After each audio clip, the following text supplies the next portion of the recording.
ಎಲ್ಲರಿಗೂ ನಮಸ್ಕಾರ. ನಾನು ನಿಮ್ಮ ಶ್ವೇತಾ. ಇವತ್ತು ನಿಮಗೆ 3 ಮುದ್ರೆಗಳನ್ನು ಹೇಳಿಕೊಡ್ತೀನಿ. ಯಾವುದ್ಯಾವುದು ಅಂದರೆ ಶಕ್ತಿ ಮುದ್ರೆ, ಕುಬೇರ ಮುದ್ರೆ ಹಾಗೂ ರುದ್ರ ಮುದ್ರೆ. ಬನ್ನಿ ಹೇಗೆ ಮಾಡೋದು ಅಂತ ನೋಡೋಣ. ಮೊದಲನೇದಾಗಿ ಶಕ್ತಿ ಮುದ್ರೆ. ನೀವು ಮೊದಲು ಸುಖಾಸನದಲ್ಲಿ ಕುಳಿತುಕೊಳ್ಳಿ. ನಿಮ್ಮ ಬೆನ್ನನ್ನು ನೇರವಾಗಿಟ್ಟುಕೊಳ್ಳಿ. ನಿಮ್ಮ 2 ಕೈಗಳನ್ನು ಹೀಗೆ ಮುಂದೆ ತೆಗೆದುಕೊಂಡು ಬನ್ನಿ. ಮೊದಲು ನಿಮ್ಮ ತೋರು ಬೆರಳು ಮತ್ತು ಮಧ್ಯದ ಬೆರಳನ್ನು ಮಡಚಿ ಹಾಗೂ ನಿಮ್ಮ ಈ ಹೆಬ್ಬೆರಳಿರುತ್ತಲ್ಲ ಅದನ್ನು ಒಳಗಡೆ ಇಟ್ಟು ಈ ಥರ ಮಡಚಿಬಿಟ್ಟು ಎರಡನ್ನೂ ಜಾಯಿನ್ ಮಾಡಿ ನಿಮ್ಮ ಉಂಗುರ ಬೆರಳು ಹಾಗೂ ಕಿರು ಬೆರಳನ್ನು ಈ ಥರ ಜಾಯಿನ್ ಮಾಡಿ. ಇದಕ್ಕೆ ಏನಂತೀವಿ ನಾವು ಶಕ್ತಿ ಮುದ್ರಾ ಅಂತ ಅಂತೀವಿ. ಇದನ್ನು ನೀವು ನಿಮ್ಮ ಗ್ರ್ಯಾಂಡ್ ರೀಜನ್ ಹತ್ರ ಇಟ್ಕೋಬೋದು. ಸಪೋರ್ಟ್ ತೊಗೋಬೇಡಿ. ಈ ಥರ ನೀಟಾಗಿ ಕೈಗಳಿಂದ ಬ್ಯಾಲೆನ್ಸ್ ಮಾಡಿ. ನಿಧಾನವಾಗಿ ಕಣ್ಣನ್ನು ಮುಚ್ಚಿ ದೀರ್ಘವಾಗಿ ಉಸಿರನ್ನು ಒಳ ತೆಗೆದುಕೊಳ್ಳಿ. ನಿಧಾನವಾಗಿ ಉಸಿರನ್ನು ಬಿಡಿ. ಇನ್ನೊಂದು ಸಲ ದೀರ್ಘವಾಗಿ ಉಸಿರನ್ನು ತೆಗೆದುಕೊಳ್ಳಿ. ನಿಧಾನವಾಗಿ ಉಸಿರನ್ನು ಬಿಡಿ.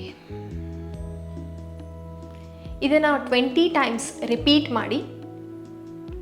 ನಿಧಾನವಾಗಿ ಕಣ್ಣುಗಳನ್ನು ರಿಲ್ಯಾಕ್ಸ್ ಮಾಡಿ, ಕೈಗಳನ್ನು ರಿಲ್ಯಾಕ್ಸ್ ಮಾಡಿ, ಕಾಲುಗಳನ್ನು ಕೂಡ ನೀವು ರಿಲೀಸ್ ಮಾಡ್ಬೋದು. ಈ ಮುದ್ರಾ ಮಾಡೋದ್ರಿಂದ ಏನು ಬೆನಿಫಿಟ್ಸ್ ಇದೆ ಅಂದರೆ, ಶಕ್ತಿ ಮುದ್ರಾ ಅಂದರೆ ಮುದ್ರಾ ಫಾರ್ ಪವರ್. ಅಂದರೆ ಬೇಸಿಕಲಿ ಇದು ಫೆಮಿನೈನ್ ಎನರ್ಜಿನ ಇಂಪ್ರೂವ್ ಮಾಡುತ್ತೆ ಹಾಗೂ ಶಕ್ತಿ ಪವರ್ ಅಂದರೆ ಕ್ರಿಯೇಷನ್. ಸೊ ಫರ್ಟಿಲಿಟಿಗೂ ಕೂಡ ತುಂಬಾ ಹೆಲ್ಪ್ ಆಗುತ್ತೆ. ಹಾಗೆ ನಿಮ್ಮ ಡೈಜೆಷನ್ಗೂ ಕೂಡ ತುಂಬ ಹೆಲ್ಪ್ ಆಗುತ್ತೆ. ಮುಂದಿನ ಮುದ್ರಾ ಕುಬೇರ ಮುದ್ರಾ. Mudra for wealth. ಯಾರಾದರೂ ವೆಲ್ತ್ ಅಟ್ರಾಕ್ಟ್ ಮಾಡಬೇಕು ಅಂತಂದರೆ ಈ ಮುದ್ರಾನ ನೀವು ಟ್ರೈ ಮಾಡಿ. ಹೇಗೆ ಮಾಡೋದು ಅಂತ ನೋಡೋಣ ಬನ್ನಿ. ಮೊದಲು ಸುಖಾಸನದಲ್ಲಿ ಕುಳಿತುಕೊಳ್ಳಿ. ನಿಮ್ಮ ಬೆನ್ನನ್ನು ನೇರವಾಗಿಟ್ಕೊಳ್ಳಿ. ನಿಮ್ಮ 2 ಕೈಗಳನ್ನು ಮುಂದೆ ತೆಗೆದುಕೊಂಡು ಬಂದು ನಿಮ್ಮ ಉಂಗುರ ಬೆರಳು ಹಾಗೂ ಕಿರುಬೆರಳನ್ನು ಮಡಚಿ ನಿಮ್ಮ ತೋರು ಬೆರಳು ಹಾಗೂ ಮಧ್ಯದ ಬೆರಳನ್ನು ಜಾಯಿನ್ ಮಾಡಿ. ಈ ಥರ ಹೆಬ್ಬೆರಳಿಂದ ಈ ಥರ. ಇದಕ್ಕೇನಂತೀವಿ ನಾವು ಕುಬೇರ ಮುದ್ರಾ ಅಂತೀವಿ.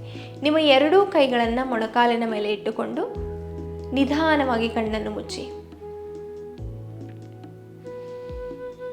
ದೀರ್ಘವಾಗಿ ಉಸಿರನ್ನು ತೆಗೆದುಕೊಳ್ಳಿ. ನಿಧಾನವಾಗಿ ಉಸಿರನ್ನು ಬಿಡಿ. ದೀರ್ಘವಾಗಿ ಉಸಿರನ್ನು ತೆಗೆದುಕೊಳ್ಳಿ. ನಿಧಾನವಾಗಿ ಉಸಿರನ್ನು ಬಿಡಿ. ಇದನ್ನು 20 ಟೈಮ್ಸ್ ರಿಪೀಟ್ ಮಾಡಿ. ನಿಧಾನವಾಗಿ ಕಣ್ಣುಗಳನ್ನು ಬಿಡಿ ಹಾಗೂ ಕೈಗಳನ್ನು ರಿಲ್ಯಾಕ್ಸ್ ಮಾಡಿ, ಕಾಲುಗಳನ್ನು ಕೂಡ ನೀವು ರಿಲ್ಯಾಕ್ಸ್ ಮಾಡಿ.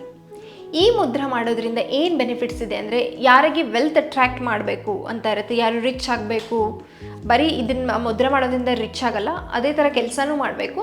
ಸೊ ಈ ಮುದ್ರಾನ ನಿಮ್ಮ ಬಾಡೀಲಿ ಆ್ಯಕ್ಟಿವೇಟ್ ಆಗುತ್ತೆ. ಸೊ ಅದಕ್ಕೋಸ್ಕರ. ಆಮೇಲೆ ನಿಮ್ಮ ಲಂಗ್ಸ್ಗೂ ಕೂಡ ಹೆಲ್ಪ್ ಆಗುತ್ತೆ, ಡೈಜೆಷನ್ಗೂ ಕೂಡ ಈ ಮುದ್ರಾ ಹೆಲ್ಪ್ ಆಗುತ್ತೆ. ಮುಂದಿನ ಮುದ್ರಾ ಯಾವುದು ಅಂತಂದರೆ ರುದ್ರ ಮುದ್ರಾ. ರುದ್ರ ಮುದ್ರಾ ಹೇಗೆ ಮಾಡೋದು ಅಂತ ನೋಡೋಣ ಬನ್ನಿ. ಮೊದಲು ಸುಖಾಸನದಲ್ಲಿ ಕುಳಿತುಕೊಳ್ಳಿ. ನಿಮ್ಮ ಬೆನ್ನನ್ನು ನೇರವಾಗಿಟ್ಟುಕೊಳ್ಳಿ. ನಿಮ್ಮ 2 ಕೈಗಳನ್ನು ಮುಂದೆ ತೆಗೆದುಕೊಂಡು ಬನ್ನಿ. ನಿಮ್ಮ ಮಧ್ಯದ ಬೆರಳು ಹಾಗೂ ಉಂಗುರ ಬೆರಳನ್ನು ಜಾಯಿನ್ ಮಾಡಿಬಿಟ್ಟು ನಿಮ್ಮ ತೋರು ಬೆರಳು ಹಾಗೂ ಕಿರು ಬೆರಳು ಹೊರಗಡೆ ಇರಬೇಕು. ಬೆಂಡ್ ಮಾಡಬೇಡಿ, ಸ್ಟ್ರೈಟ್ ಆಗಿರಬೇಕು. ನಿಮ್ಮ 2 ಮೊಣಕಾಲಿನ ಮೇಲೆ ಇಟ್ಟುಕೊಳ್ಳಿ. ನಿಧಾನವಾಗಿ ಕಣ್ಣು ಮುಚ್ಚಿ ದೀರ್ಘವಾಗಿ ಉಸಿರನ್ನು ತೆಗೆದುಕೊಳ್ಳಿ. ನಿಧಾನವಾಗಿ ಉಸಿರನ್ನು ಬಿಡಿ. ಇನ್ನೊಂದು ಸಲ ದೀರ್ಘವಾಗಿ ಉಸಿರನ್ನು ತೆಗೆದುಕೊಳ್ಳಿ. ನಿಧಾನವಾಗಿ ಉಸಿರನ್ನು ಬಿಡಿ. ಇದನ್ನು 20 ಟೈಮ್ಸ್ ರಿಪೀಟ್ ಮಾಡಿಬಿಟ್ಟು ನಿಧಾನವಾಗಿ ಕಣ್ಣುಗಳನ್ನು ತೆಗೀರಿ ಹಾಗೂ ನಿಮ್ಮ ಕೈ ಬೆರಳುಗಳನ್ನು ರಿಲ್ಯಾಕ್ಸ್ ಮಾಡಿ, ಕಾಲನ್ನು ಕೂಡ ರಿಲ್ಯಾಕ್ಸ್ ಮಾಡಿ.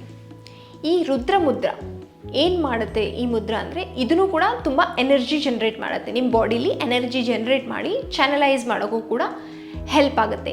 ಈ ಮುದ್ರದಿಂದ ನಿಮ್ಮ ಮಣಿಪುರ ಚಕ್ರ ಆಕ್ಟಿವೇಟ್ ಆಗುತ್ತೆ ಹಾಗೂ ನಿಮ್ಮ ಡೈಜೆಷನ್ಗೂ ಕೂಡ ತುಂಬಾ ಹೆಲ್ಪ್ ಆಗುತ್ತೆ. ಈ 3 ಮುದ್ರೆಗಳನ್ನು ಟ್ರೈ ಮಾಡಿಬಿಟ್ಟು ನಿಮಗೆ ಏನು ಅನಿಸ್ತು ಅಂತ ಕಮೆಂಟ್ ಸೆಕ್ಷನಲ್ಲಿ ಹೇಳಿ. ಮುಂದಿನ ಎಪಿಸೋಡಲ್ಲಿ ಮತ್ತೆ ಭೇಟಿಯಾಗೋಣ. ಅಲ್ಲಿವರೆಗೂ ನಮಸ್ಕಾರಗಳು.